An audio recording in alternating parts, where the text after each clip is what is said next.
સાહેબ એક વસ્તુ કહેવી પડશે અને ચોક્કસથી આપણે બધા છીએ ત્યારે આ વસ્તુનો ઉલ્લેખ કરવો મને જરૂરી લાગે છે કે ભારત આઝાદ થયું ત્યારે ગાંધીજી અને સરદાર વલ્લભભાઈ પટેલે ગુજરાતીઓએ જે ભૂમિકા ભજવી અને આજે નરેન્દ્રભાઈ અને અમિતભાઈ જે પ્રમાણે સેન્ટ્રલમાં ભૂમિકા ભજવી અને વિદેશની ધરતી ઉપર આટલું મોટું ભારતને માન સન્માન જો મળ્યું હોય ને સાહેબ તો આ પહેલો પ્રસંગ છે અને એ પ્રસંગમાં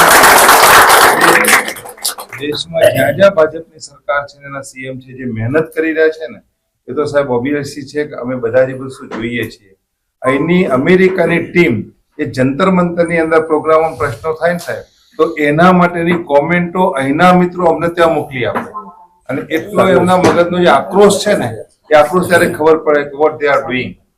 અને ગુજરાતમાં સાહેબના આવ્યા પછી જે વસ્તુમાં નિર્ણયો એક મજબૂતીથી લેવાયા છે એ નિર્ણયો કદાચ અત્યાર સુધીના ઇતિહાસમાં નથી લેવાયા. એટલે સાહેબ શાંત દેખાય છે, એકદમ સરળ છે, પણ સાથે સાથે જ્યારે પણ ગુજરાતના કોઈ પણ હિતના વિકટ પ્રશ્ન આવે ત્યારે એમનો નિર્ણય એટલો સોલિડ હોય છે. એટલે એના માટે we are proud for that. એમની સાથે દાસ સાહેબ આવ્યા છે. દાસ સાહેબ પણ એમ કહી શકાય કે ગુજરાતના એક સીએસ આટલા પોઝિટિવ, આટલા એન્થુ અને આટલા એક એક્ટિવ એ ઘણા સમય પછી મારા અનુભવ પણ તો મળ્યા છે. એટલે સાહેબના જેવા જ કહી શકાય કે બંનેનું ટ્યુનિંગ મેડમે પણ ખૂબ સપોર્ટ કર્યો છે આખા કાર્યક્રમ.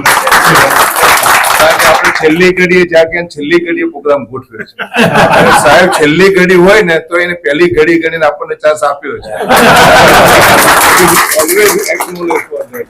બિઝનેસ પ્રમોશન માટે આવ્યા છીએ. ભાઈ ગુજરાતમાં જેટલા બને એટલા વધારે ઇન્વેસ્ટ આવે એના માટેનું વાઇબ્રન્ટ સાહેબે 2003 થી શરૂ કરેલું. એનો લાભ આપણને ગુજરાતને મળ્યો છે, પાકા પાયે મળ્યો છે, એમાં કોઈ ડાઉટ નથી. મુદ્દો હવે એવો છે કે ભાઈ હવે વધુ બીજું ઇન્વેસ્ટ કેવી રીતે વધારી શકાય કે નવા સેક્ટરો છે, ગ્રીન ગ્રોથ ઉપર છે, તો એની અંદર ઇન્વેસ્ટ વધારવા માટે આ વખતે અહીંયા આગળ એક સિલિકોન વેલીમાં તો અમારી બધી મિટિંગો સારી ગઈ છે, પણ તમારા બધાએ જે અહીંયા આગળ જેમ તમે કમાઓ છો તો એક હવે ગિફ્ટ સિટી બી છે છેવટે. એમ બીજે ક્યાંય નહીં તો ગિફ્ટ સિટીમાં ઇન્વેસ્ટ કરી શકાય જેથી કરીને તમારો જે રૂપિયા અને ડોલરનો જે તમારા મગજમાં થોડું ઘણું નાનું મોટું ફેર હોય ને તો એ ચોઈ રહેશે.